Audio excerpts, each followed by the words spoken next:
सलीम साहब, बहुत बहुत शुक्रिया, आपने हमें ज्वाइन किया। सलीम साहब, ये PK 63 नौशहरा में हुआ क्या है? क्योंकि इतने दिन से ये बात चल रही थी कि लियाकत खटक ने मुखालफत की थी, जिसकी वजह से तहरीक इंसाफ ये सीट हारी है।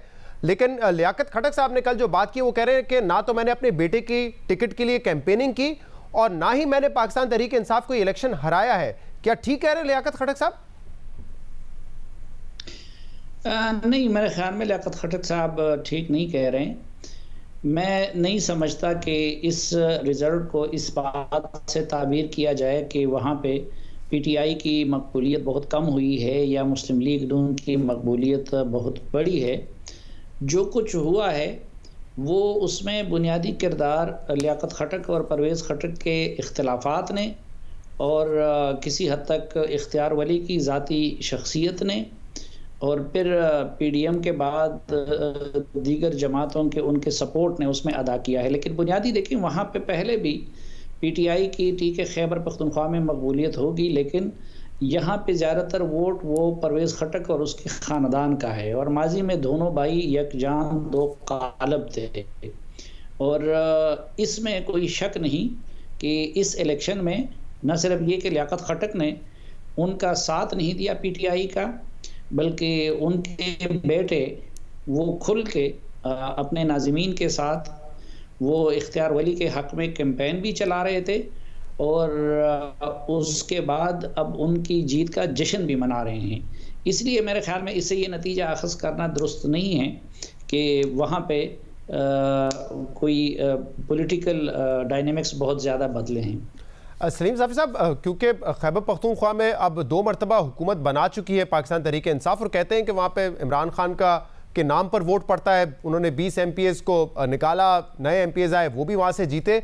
तो क्या ये फैक्टर कि इमरान खान के नाम पर वोट पड़ता है, फिर खुद परवेज़ खटक साहब जो कि चीफ मिनिस्टर रह चुके हैं, वफाकी वजीर हैं, क्या उनका अपना असर नहीं है? और इन तमाम चीज़ों पर क्या लियाकत खटक का जो असर था वो भारी पड़ गया? नहीं, एक तो मेरे ख्याल में वो दौर गुजर गया है कि जो इमरान खान के नाम पे वोट पड़ता था। अब भी ठीक है, उनके नाम का असर होगा, लेकिन लोग बाकी पाकिस्तान में भी देख चुके हैं और खैबर पख्तूनख्वा में तो बखूबी देख बल्कि भुगत चुके हैं ये। लेकिन पहले भी मैं आपसे अर्ज़ कर रहा था कि नौशहरा में PTI की तंजीम से ज़्यादा ख़ुद खटक फैमिली का और परवेज़ खटक साहब का वोट हुआ करता था और माजी में ये दोनों भाई यकजान दो कालब हुआ करते थे। मसलन जब परवेज़ खटक साहब उससे पहले भी MPA रहे थे, वज़ीर रहे थे और जब परवेज़ मुशर्रफ साहब के दौर में परवेज़ खटक साहब नाज़िम बने तो उन्होंने सूबाई सीट अपने भाई को दे दी। और उसके बाद भी ये पूरे हलके में आप देखें कि एक कौमी दूसरे हलके से परवेज़ खटक साहब के दामाद MNA मुंतखब हुए हैं, एक सूबाई हलके से उनके बेटे MPA मुंतखब हुए हैं, दूसरे हलके से उनके ये भाई लियाकत खटक मुंतखब हुए थे और फिर उन्हीं के काते में वो सूबाई वज़ीर बने थे। मसला असल में आ गया है अब दोनों की औलादों में। जिस तरह एक मसला आपको नज़र आता है मुस्लिम लीग नून के यहाँ शहबाज शरीफ साहब की औलाद में और मियां नवाज शरीफ साहब की औलाद में कि वो एक भी होते हैं, भाई एक दूसरे से जुदा नहीं हो सकते लेकिन बच्चे एक नहीं हो सकते। लेकिन यहाँ पे बदकिस्मती यहाँ तक हुई है कि उस बेटों ने भाइयों को भी एक दूसरे से अलग कर दिया और एक दूसरे के मुखालिफ खड़े हो गए। दूसरा, जो जमशेद साहब जब जिंदा थे तो वो नाराज़ हो गए थे पहले परवेज़ खटक से और महमूद खान के ख़िलाफ़ जो ग्रुप बना था तो उनके घर पे उसके इजलास भी होते थे। फिर परवेज़ खटक साहब ने भी जाके उनको मना लिया और महमूद खान साहब भी उनके घर आके उनको मना लिया। लेकिन जब वो वफ़ात पा गए तो उस वक़्त भी उनकी ज़िंदगी में भी जमशेद से लियाकत खटक साहब के इख्तिलाफ़ात चले आ रहे थे। लेकिन उनकी वफ़ात के बाद परवेज़ खटक साहब उनके घर गए। अब वो नहीं चाहते थे लियाकत खटक साहब कि उनके बेटे को टिकट मिले और जब उनको टिकट मिला तो उस वक्त से पैरेलल इन्होंने लियाकत खटक साहब के बेटे ने अपने लिए कैंपेन शुरू की थी। तो वो परवेज़ खटक से इस चीज़ पे बहुत सख्त नाराज़ थे कि आपने जमशेद के बेटे को टिकट क्यों दिया। सही। अच्छा साहब साहब, लेकिन आप कह रहे हैं कि खैबर पख्तूनख्वा की आवाम भी भुगत चुकी है पाकिस्तान तहरीक इंसाफ को, लेकिन कुरम में इलेक्शन जीत गई है तहरीक इंसाफ और वहाँ पे वो सीट JUIF की थी। तो वहां पर फिर क्या हुआ है? लोकल डायनेमिक्स थे या पीटीआई का बयानिया था?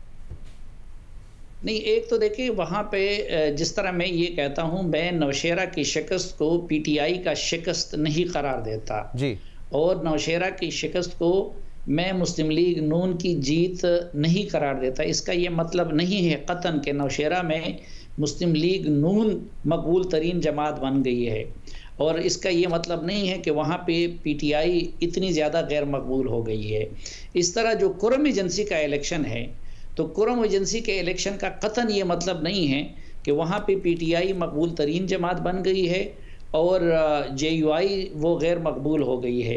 एक तो ये है कि कुरम एजेंसी में बड़ी हद तक वो चीज़ें रिपीट हुई हैं जो 2018 के इलेक्शन में हुई थी।